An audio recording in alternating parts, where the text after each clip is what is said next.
How to calculate n factor. How to calculate n factor. देखिए बच्चों, आज का जो हमारा टॉपिक है उसमें हम लोग n फैक्टर कैलकुलेट करना सीखेंगे। हम सबको पता है, देखिए जो n फैक्टर है basically n factor is a very important for calculation of normality. जहाँ आप नॉर्मेलिटी की बात करते हो वहाँ n फैक्टर फाइंड आउट करना बहुत ही इम्पोर्टेंट कॉन्सेप्ट है। तो देखिए हम सबको पता है कि जो n फैक्टर है वो हर स्पीशीज़ का डिफरेंट होता है। लाइक अगर हमें n फैक्टर फाइंड आउट करना है किसका, एसिड्स का, सो n फैक्टर ऑफ एसिड्स, जो एसिड्स हैं उनका जो n फैक्टर है वो क्या होता है। देखिए एसिड्स का n फैक्टर अगर हम लोग समझे तो एसिड्स का n फैक्टर जो होता है हमारे पास, that is number of replaceable H plus ion, number of replaceable H plus ion. यानी जो हमारा एसिड है उस एसिड में से कितने H प्लस आयन रिप्लेस किए जा सकते हैं, that is called as n factor of acids. For example अगर हम लोग HCl की बात करते हैं, लाइक HCl, तो हमें सबको पता है, देखिए बेटा HCl को अगर आप लोग वाटर में डालते हैं then it will ionize into H plus plus Cl negative. So we can say 1 mole of HCl is producing 1 mole of H plus ion. That's why the n factor of HCl is equal to 1. But if I am talking about H2SO4, then we can say 1 mole of H2SO4 will release how many H plus ion? 2 mole of H plus ion. जो हमारा 1 मोल H2SO4 है वो basically 2 मोल H plus ion donate कर सकता है। That's Y यहाँ पे H2SO4 का जो n फैक्टर होगा वो हम क्या लेंगे, 2। नेक्स्ट देखिए अगर हमारे पास H3PO4 है, H3PO4, तो देखिए H3PO4 जो है वो कैसे आयोनाइज होगा, 3H plus plus phosphate ion, 1 phosphate ion PO4 minus 3। सो हम लोग यहाँ देख सकते हैं जो 1 मोल ऑफ H3PO4 है that will ionize into 3 mole of H plus ion and 1 mole of phosphate ion. तो 1 मोल H3PO4 से हमें 3 मोल H प्लस आयन मिल रहे हैं। दैट्स वाई H3PO4 जो है उसका n फैक्टर कितना होगा, 3 होगा। अब देखिए बच्चों, आपको यहाँ पे देखने से मे भी यहाँ पे ऐसे लग सकता है कि किसी मॉलिक्यूल में जितने भी H दिखाई दे रहे हैं वही उसका n फैक्टर, किसी एसिड में जितने H दिखाई दे रहे हैं वही उनका n फैक्टर। लाइक HCl में एक ही H है तो यहाँ n फैक्टर 1 हो गया, H2SO4 में 2H है तो यहाँ पे n फैक्टर 2 हो गया, H3PO4 में 3 है तो यहाँ पे n फैक्टर 3 हो गया। ऐसा नहीं होता। एक्चुअल में हमें कभी कभी जो एसिड्स होते हैं उनकी स्ट्रक्चर्स को भी देखना पड़ता है। सिर्फ वही H प्लस आयनाइज हो सकते हैं जो किसी इलेक्ट्रोनेगेटिव एटम के साथ जुड़े हुए होते हैं या किसी इलेक्ट्रोनेगेटिव एटम के साथ अटैच होते हैं। For example if I am talking about H3PO3, तो इस मॉलिक्यूल की स्ट्रक्चर जो है वो कुछ इस तरह से होती है, P double bond O H and H। अब देखिए इसके पास देखा जाए तो 1 2 3 H हैं, बट इनमें से 2 H ऐसे हैं जो ऑक्सीजन के साथ जुड़े हुए हैं, मीन्स इलेक्ट्रोनेगेटिव एटम के साथ जुड़े हुए हैं। ये जो H है ये P के साथ जुड़ा हुआ है, P is not a electronegative atom. That's why ये वाला H जो होगा, ये वाला H, ये H आयोनाइज नहीं होगा, ओनली ये 2 H जो होंगे वो आयोनाइज होंगे। यानी एक ये H आयोनाइज होगा और एक H ये आयोनाइज होगा। तो H3PO3 के पास देखा जाए तो H तो 3 दिखाई दे रहे हैं but only 2 H are ionizable, that's why it's n factor is 2। इसी तरह से अगर हम लोग H3PO2 की बात करते हैं तो देखिए H3PO2 में स्ट्रक्चर हमारे पास कुछ इस तरह से होगी, P डबल बॉन्ड ओ और यहाँ पे हमारे पास आ गया H एंड H। यहाँ पे देखा जाए तो सिर्फ एक ही H ऐसा है जो इलेक्ट्रोनेगेटिव एटम मीन्स H के ऑक्सीजन के साथ जुड़ा हुआ है, that's Y only that H is ionisable. सिर्फ यही H ऐसा है जो आयोनाइज होगा, ये दोनों H आयोनाइज नहीं होंगे। दैट्स वाई वी कैन से सिर्फ ये जो H है वही आयोनाइज होगा, एक ही H आयोनाइज हो पा रहा है, that's why it's n factor is 1। तो H3PO2 का एन फैक्टर जो होता है 1 होता है।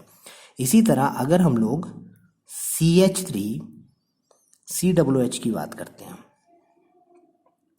यहाँ पर भी हमें देखने से ये लगता है कि इसके पास टोटल 4 H है, 3 H यहाँ है, 1 H यहाँ है, बट हम सबको पता है सिर्फ एक यही H जो होता है वो आयोनाइजेबल होता है, ये 3 H आयोनाइजेबल नहीं होते, क्योंकि इनकी जो स्ट्रक्चर होती है वो ये होती है CH3C double bond OH।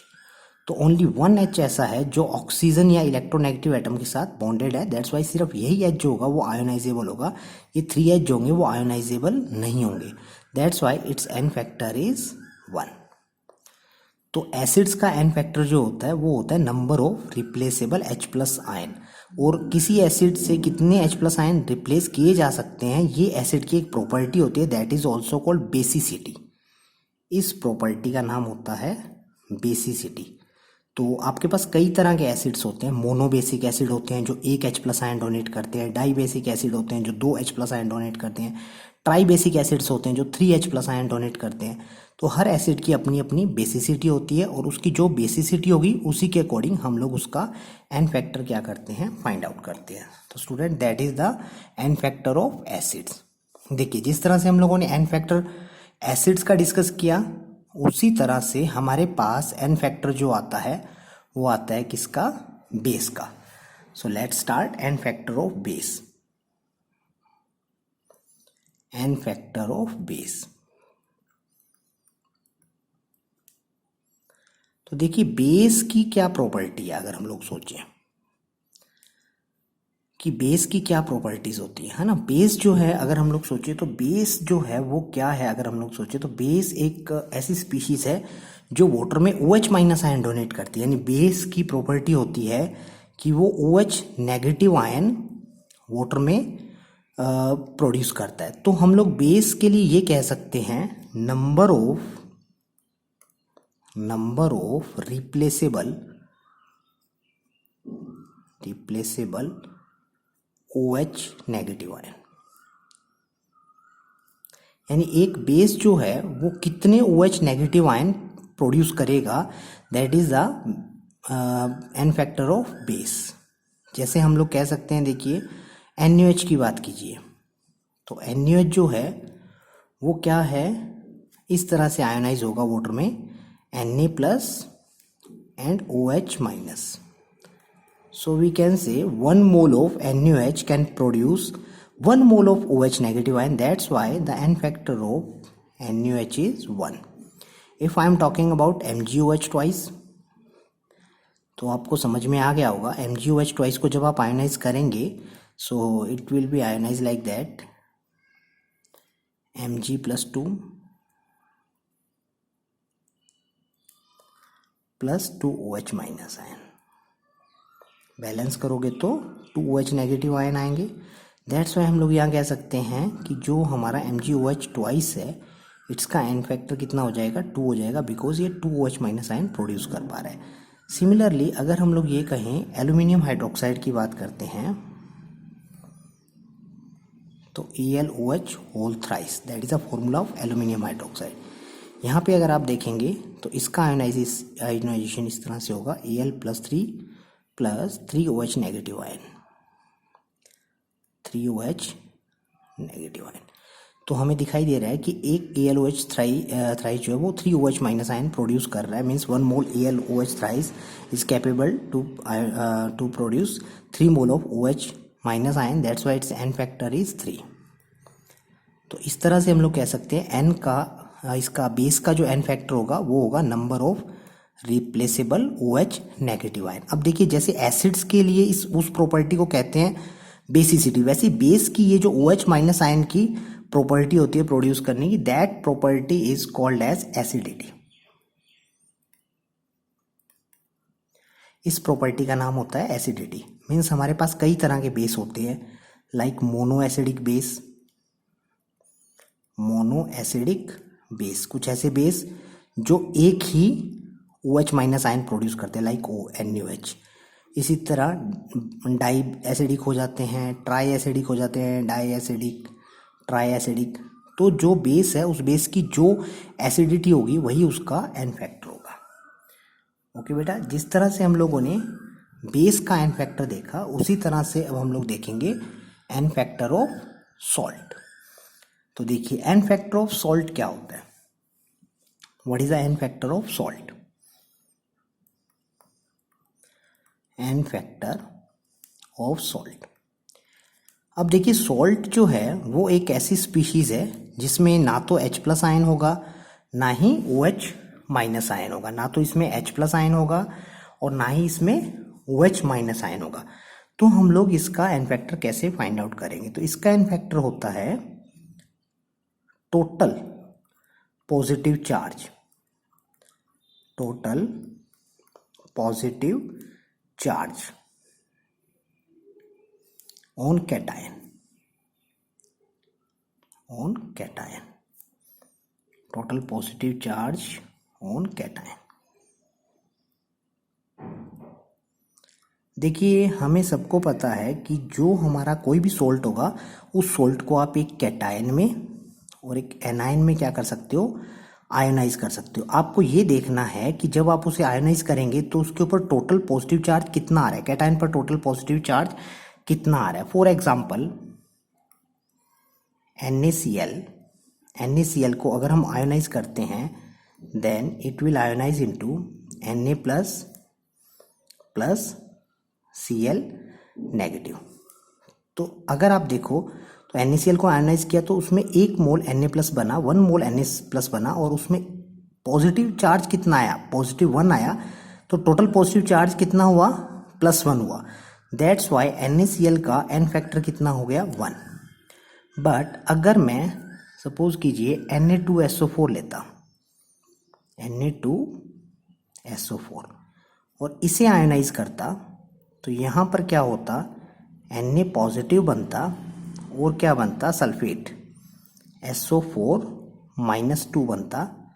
But क्योंकि हमें रिएक्शन को बैलेंस करना था, यहाँ पर 2 आ रहा है, that's why we have to write down here 2।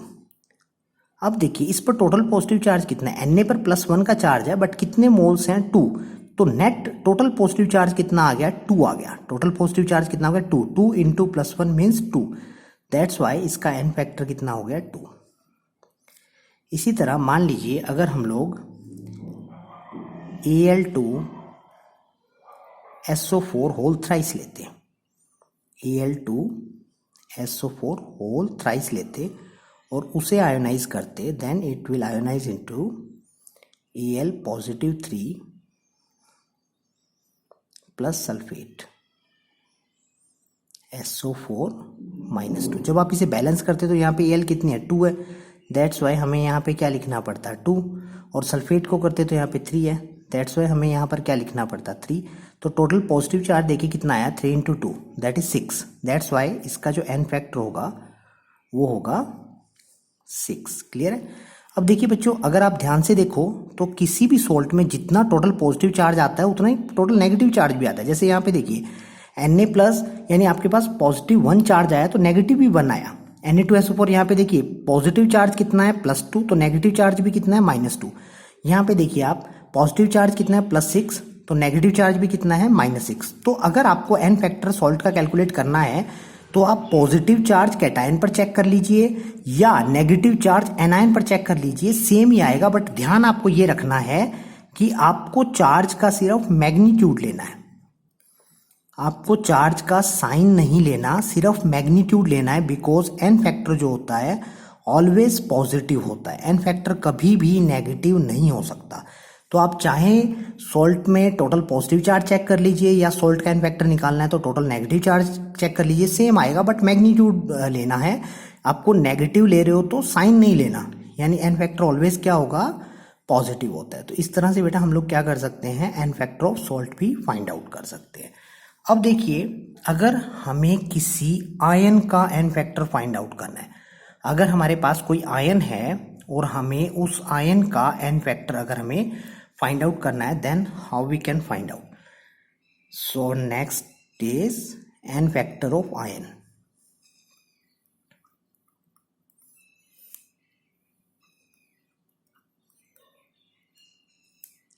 देखिए, अगर आपको किसी एन फैक्टर फाइंड आउट करना है आयन का, तो आप देखिए उस आयन पे चार्ज कितना है. तो उसका जो चार्ज होता है, that charge is n factor of that ion. उसका जो चार्ज होगा वही उसका एन फैक्टर होगा. फॉर एग्जाम्पल, अगर उस मान लीजिए हमसे कोई कहता है Fe+2 है, इसका एन फैक्टर बताइए, तो इसका एन फैक्टर हो जाएगा 2. और अगर कोई हमसे कहता है Fe+3 है, इसका एन फैक्टर बताइए, तो इसका एन फैक्टर हो जाएगा 3.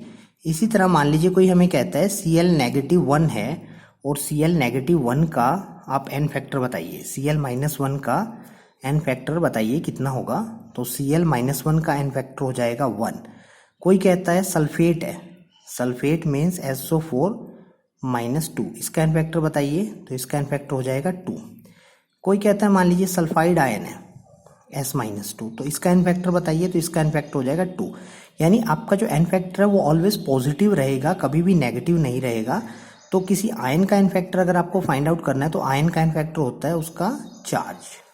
क्लियर हो गया बेटा. उसके बाद देखिए, अगर आपको किसी एटम का एन फैक्टर फाइंड आउट करना है, मान लीजिए आप कहते हो आपको किसी एटम का एन फैक्टर फाइंड आउट करना है, तो किसी एटम का एन फैक्टर कैसे फाइंड आउट किया जा सकता है. तो हमारे पास नेक्स्ट आएगा n factor of atom. N factor of atom. अगर आपको किसी एटम का एन फैक्टर फाइंड आउट करना है, तो आप कैसे फाइंड आउट कर सकते हैं. तो देखिए बेटा, जो एन फैक्टर होगा किसी एटम का एन फैक्टर होता है उस एटम की वैलेंसी. यानी उस एटम की जो वैलेंसी होगी, वो वैलेंसी ही उस एटम का एन फैक्टर होगी. लाइक अगर मैं कहता हूँ O है, तो O की वैलेंसी क्या होती है. वैलेंसी मीन्स उसकी कंबाइनिंग कैपेसिटी, वो कितने H के साथ या कितने हेलोजन के साथ कंबाइन हो सकता है. तो एक ऑक्सीजन जो होता है वो 2 हाइड्रोजन के साथ कंबाइन हो सकता है. So we can say it's n factor is 2. अगर कोई कहता है H तो हमें पता है H की वैलेंसी 1 होती है, तो इसका एन फैक्टर 1 हो जाएगा. कोई कहता है कार्बन का एन फैक्टर बताइए, तो कार्बन टेट्रावैलेंट होता है, कार्बन की वैलेंसी 4 होती है, तो इसका एन फैक्टर 4 हो जाएगा. कोई कहता है कोई हेलोजन है लाइक Cl है, इसका एन फैक्टर बताइए, तो वो 1 हो जाएगा, बिकॉज Cl की वैलेंसी कितनी होती है 1. नाइट्रोजन का बताइए, तो नाइट्रोजन की वैलेंसी 3 है, तो इसका एन फैक्टर हो जाएगा 3.